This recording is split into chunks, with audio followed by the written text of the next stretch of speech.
everyone, welcome back to my 2-minute talk session. So today's topic of discussion is derivative market. Okay, suppose I give you a suitcase and that suitcase is empty. So is there any value of that suitcase? No, right? Now in the second situation, suppose that suitcase consists of 10,000 rupees and I give you the key of that suitcase. Now is that suitcase of value to you? Yes. Right, so this is what derivative market is.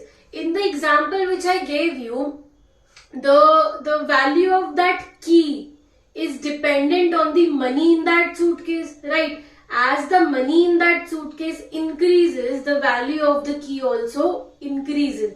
Similarly, in derivative market is basically a financial contract between two persons where the value is derived from the underlying asset. There is an underlying asset, maybe it can be a stock, it can be a commodity, it can be a currency, and the value of that market is derived from that underlying asset. So here in this example, the underlying asset was money in the bag, right? So the value of the key was dependent on how much money I put in the bag, right? And the value of that key will fluctuate depending on the money in that bag.